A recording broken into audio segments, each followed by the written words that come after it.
Sauga noorte hääled.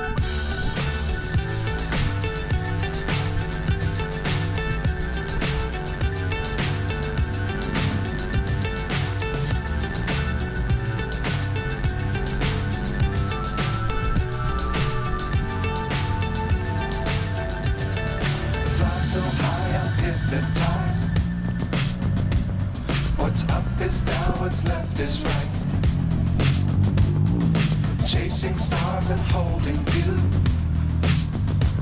I can't see the end, but we'll see it through.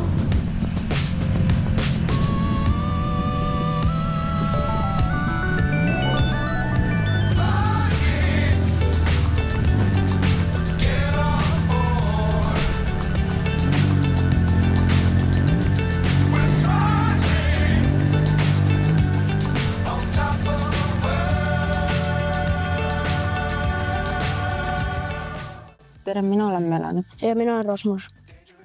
Õnnitleme hiljuti Lätis võidetud Balti mere meistrivõistluste avaetapi võidu puhul. Ja aitäh. Oleme täna siin Sauga Mustamäe raamatukogus noortega kohtumas. Kas sa Egon ka raamatuid loed?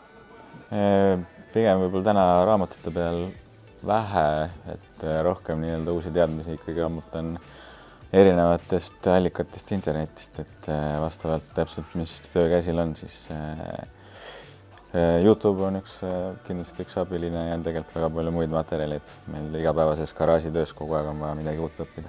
Mis siis oli viimane asi, mida sa YouTube'ist vaatasid? YouTube'ist viimati vaatasin, et kuidas automatiseerida siis erinevaid töid kontoris arvuti taga, ütleme siis nii, et väga palju sellist üksluiset tööd, mida võiks tegelikult arvuti ise ära teha. Võikski. Kui kaua sa rallit oled sõitnud?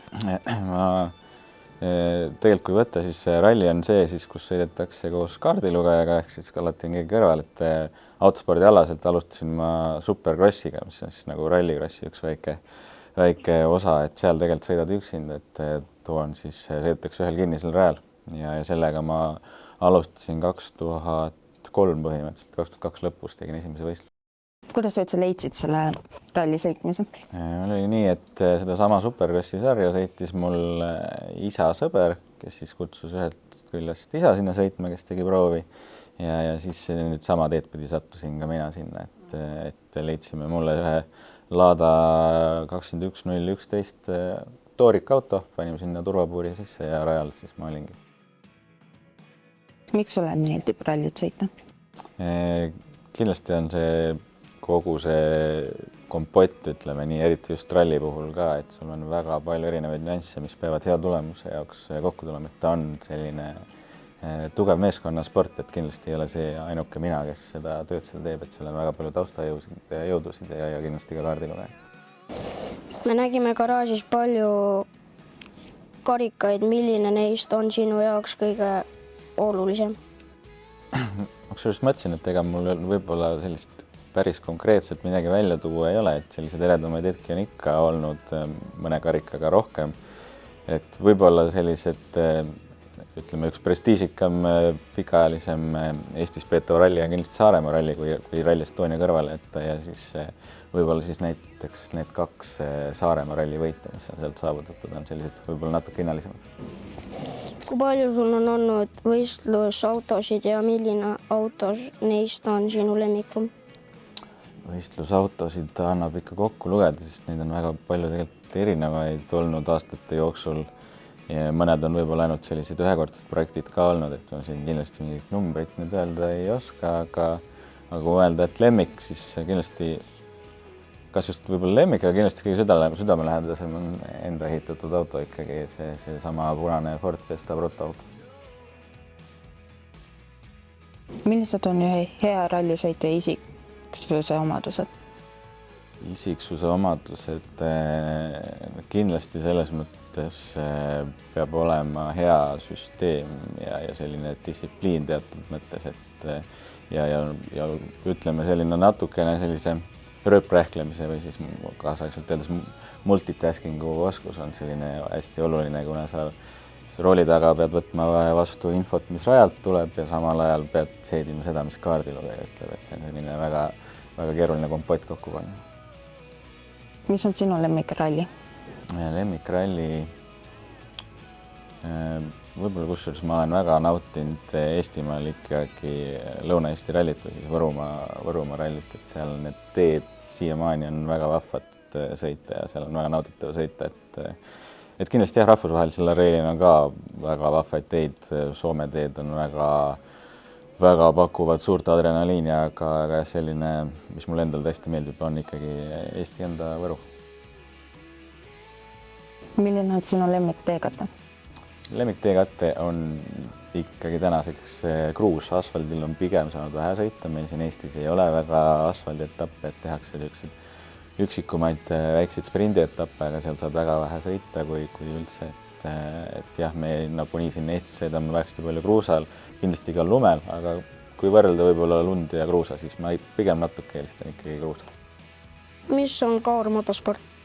Kaur motorsport on siis erinevaid liikmeid ja mehaanikuid ja sõitjaid ja kaardilugejaid ühendav väikene selline spordiklubi, et igapäevaselt me siin tegelemegi siin samas Saugas siis autode ehitamise, hooldamise ja remondiga, et aga sportlikus mõttes oleme läbi aastate jah esinenud siis enamus aega Eesti meistrivõistlustel ja saanud ka Eesti meistrivõistlustel esikoha. Kes on sinu eeskuju rallimaailmas? Kas praegu või siis läbi ajaloo?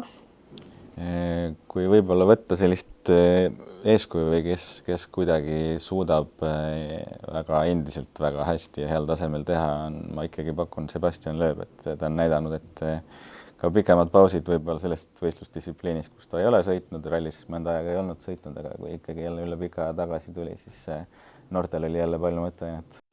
Millistest karikasarjadest selle loo ajal osaled? Mul ei ole konkreetselt nagu kalendriplaani kahjuks paigas, et täna see tase, kus me tahaks sõita, on ülimalt ikkagi kulukas, et praegused võistlused on ka pigem olnud sellised, mis on tekkinud võimalus sõita ja kindlasti nagu enda käe soojas hoidmiseks oleme need kaasa teinud, et täitsa võimalik, et nüüd teeme sarnaselt mõned veel, aga äkki siiski õnnestub suve poolega mõni MM või siis Euroopa etapp kaasa. Mida sa arvad arvutimängude arengust rallimaailmas? Päris sõitmine versus arvutis? Kusjuures pigem nagu algusaegadel, kui ma ise alustasin, siis ma ka hästi palju tegelikult veetsin rallimängu taga nagu Richard Burns ralli, et seal sai väga palju sõita ja ma ütleks, et see kindlasti tuli nagu kasuks. Suurest maailmast on ka väga palju tegelikult näiteid, kus on arvutimängudes tuldud nii-öelda reaalsesse sporti üle ja on seda väga edukalt tehtud, et ma arvan, et siis ka mängude areng täna on tegelikult järjest parem ja parem, et mängude tase ja kogu tehnoloogia areneb ja selles mõttes, kui võtad siin viimaseid mänge, siis sõitjate baas on ikka väga suur. Me palume ka sind korraks 12+ tuppa PlayStationi ralli rooli taha. Jah, et